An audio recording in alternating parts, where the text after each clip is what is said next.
Wa hayatuha dan utawi sunnah hayat di dalam salat iku khamsata asyara syai'a, ada 15. Jadi sunnah hayat di dalam salat itu ada 15. Raf'ul yadaini inda takbiratil ikhrami. Yang pertama, ngangkat kedua tangan inda takbiratil ikhrami, ketika bertakbiratil ikhram. Mengangkat kedua tangan ketika bertakbiratil ikhram itu sunnah hayat. Artinya Cak Mar Said, umpomo saat Cak Mar Said ngimami atau sholat menjadi makmum atau sholat sendiri, takbiratul ikhramnya tidak mengangkat tangan, maka sah-sah saja, tidak harus mengulang, tidak harus nambahi rokaat. Karena mengangkat kedua tangannya dalam takbiratul ikhram itu hukumnya sunnah hayat. Paham nggih? Ingat, saya ulas. Dulur-dulur jamaah yang dirahmati Allah, takbir yang demikian banyak dalam sholat itu dibagi dua. Yang pertama sebagai pembuka di dalam sholat itu namanya takbiratul ikhram. Itu yang wajib. Mengangkat tangannya sunnah hayat. Bunyi takbirnya hukumnya wajib. Karena rukun atau persoalan ngangkat tangannya sunnah. Yes. Yang berikutnya di luar takbiratul ikhram, ketika ruku kita bunyi Allahu Akbar. Dari ruku kita berdiri, angkat tangan sami Allahu liman hamidah. Usai sami Allahu liman hamidah, kita langsung terjun ke bawah, ambil posisi sujud, bunyi Allahu Akbar. Sujud selesai langsung duduk, Allahu Akbar. Duduk selesai sesuai dengan ketentuan tumaninahnya, sujud lagi, Allahu Akbar, dan seterusnya. Maka Allahu Akbar selain takbiratul ikhram namanya takbir al-intiqal. Takbir intiqal. Intiqal itu perpindahan, peralihan gerakan dari A menjadi B, dari berdiri menjadi ruku, dari ruku menjadi iktidal, dari iktidal menuju arah sujud, dari sujud menjadi duduk, dari duduk sujud lagi, dan seterusnya. Itu namanya takbir intiqal. Jadi takbir intiqal itu banyak. Lah semua takbir intiqal itu sunnah hayat. Artinya jenengan tidak berucap Allahu Akbar ndak masalah. Cuma sholatnya senyap, sepi. Nggih? Jajal jadi imam. Takbir doang Allahu Akbar, tangan yang gandol. Ayo, kata orang aliran sesat nih. Ya enggak sesat. Yang bilang aliran sesat berarti belum ngaji fikih. Ini pentingnya ngaji. Lah resiko di faido, diurang-uring, digremengi bukan persoalan ilmu fikih. Kalau orang memahami fikih, umpama harus ngerasani, ngomongin bukan persoalan sah tidak sah. Paling orang ngerti fikih nggak enak. Biasanya tangan yang ngangkat, sekarang tidak. Takbir biasanya sendakep, sekarang gandul. Biasanya diangkat, nggak diangkat. Jadi cuma di situ. Tapi kalau orang ngerti fikih, tenang-tenang saja. Umpama saya sholat, jajal di masjid ngimami, istawu sufufakum, fa inna taswiyatas sufufi min tamamis sholat. Makmum menjawab, langsung saya rapatkan barisan, rapatnya barisan sebagai bagian dari kesempurnaan ibadah sholat. Langsung Allahu Akbar, tangan enggak diangkat. Sineng burine Cak Darul. Karena Cak Darul udah ngaji, tenang aja. Gitu. Begitu neng burine wong ora tau ngaji, wah, Ustaz Nawawi ketularan geblek nih. Rada gendeng titik gini. Iya. Ya enggak persoalan MD, enggak persoalan NU. Di Muhammadiyah juga sama. Kalau memang wawasan fikihnya sama. Yang tidak sama itu karena tidak biasa. Dan ketidakbiasaan tidak didasari dengan ilmu. Akhirnya ngomong dan nyecetun. Gitu? Dan nggak salah orang nyecet itu karena nggak biasa. Makanya dalam sholat itu ada yang namanya rukun atau fardu, ada yang namanya sunnah abad, ada yang namanya sunnah hayat, yang terakhir kalau di Indonesia ada yang namanya adat dan budaya. Ayo, menurut fikih sholat itu laki-laki auratnya ma baina surrah wa rukbah.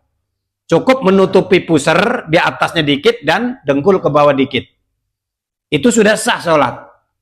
Arang-arang Mas Holis, sholat nggawe gitu tok, orang kelambenan, orang kopian nang masjid. Kira-kira jamak sing liya iki yang lain ini ngata Holis rada gendeng ini. Salah ngombe obat Holis ini. Aliran anyar ini. Biasa alirannya aliran air jernih ke air netek gini. Padahal kalau kita cross check ke ilmu fikihnya tidak apa-apa. Paham ya? Yes. Jadi mengangkat kedua tangan ketika takbiratul ihram itu hukumnya tidak diangkat, tidak apa-apa. Nggak apa-apa. Setelah dia tidak diangkat, tidak sendakep juga tidak apa-apa. Cuma masalahnya ya enak tah.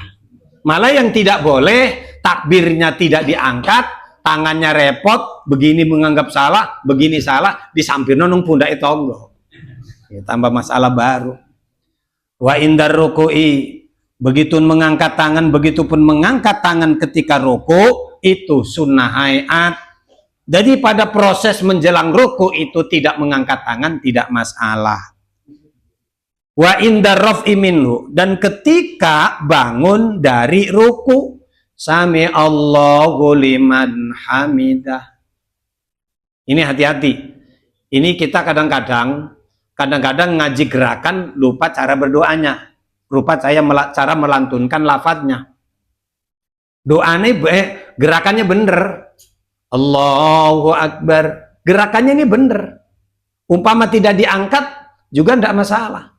Cuma kadang-kadang konsentrasinya di persoalan gerakannya sunnah. Terus akhirnya ikut-ikutan bacaannya. Karena ada imam itu. Suaranya enak.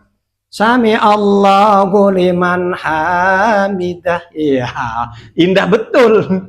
Tapi gemblong itu. Indah tapi goblok gitu.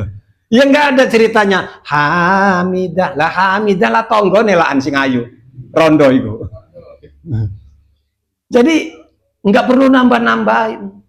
Sami Allahu liman hamidah. Dah? Oh, ya tambah edan 2 kali. Sami Allahu liman hamidah. Terus dia disaut bareng. Nanti Allahnya Allahu Akbar. Ya makmumnya gila, jamaahnya jadi pada edan. Ini manfaatnya ngaji. Raf'ul yadaini sunnatun fima dzakara asy-syaikhu li annahu sahadzalika an qaulihi sallallahu alaihi wasallam. Utawi ngangkat kedua tangan, utawi ngangkat tangan karone iku sunnatun hukume sunnah fima dzakara asy-syaikhu, sebagaimana yang telah dituturkan oleh Syekh sang pengarang kitab. Li annahu sahadzalika, karena sesungguhnya mengangkat tangan itu adalah sah. An fi'lihi, sebagaimana yang digambarkan oleh Rasulullah sallallahu alaihi wasallam. Sawaun fi dzalika man shalla qa'iman aw qa'idan, iku padha fi dzalika ing dalem mengkono sunnah ngangkat tangan iku man utawi wong kang salat sapa wong qa'iman hale ngadeg aw qa'idan utawa hale lungguh. Salat pada posisi orang yang tidak berdiri berarti tetap ada hukumnya, walaupun orang sholatnya duduk tetap ngangkat tangan itu mau duduk kek sholatnya karena keterbatasan, mau berdiri kek karena pada posisi kesehatannya sempurna, aumotojian atau orang yang sholatnya dalam posisi tidur miring karena memang sedang sakit, itu sama. Takbir itu tetap mengangkat tangannya sunnah. Mungkin bagi orang yang sholatnya tidur miring karena berdiri tidak bisa, faman ajaza anil qiyami shalla jalisan, maka dia ambil posisi duduk, masih mungkin enak, Allahu Akbar. Bagi yang tidur miring, Faman ajaza anil julusi, siapa yang tidak bisa duduk, maka ittoja'a. Boleh sholat tidur miring, rada kangelan Allahu Akbarnya. Nggak usah repot-repot, dasaran memang ngangkat tangan sunnah, ya sudah. Diam aja tangannya, langsung pada posisi sendakap. Umpama tidak sendakap, sebagaimana mungkin mampunya.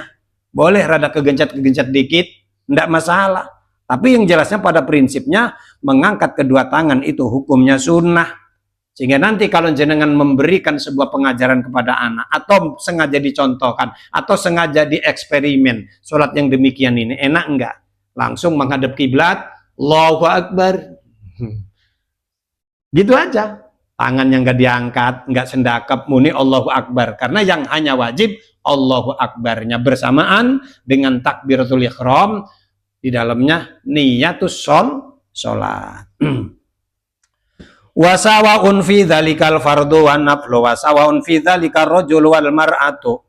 Begitupun sama hukumnya sunnah bagi sholat fardu ataupun sholat sunnah. Dan begitupun sama disunahkan ngangkat tangan itu bagi laki-laki ataupun yang sholat itu kaum emak-emak, perempuan maksud saya. Wasawaun dzalika fi dzalikal imam wal makmum, sama iku podo fi dzalika ing dalem mengkono-mengkono sunnah raf'ul yadaini al imamu utawi imam wal makmumu lan makmum. Imam makmum laki-laki perempuan, sholat duduk, sholat berdiri, turun miring, semuanya tetap ngangkat tangan, hukumnya sunnah.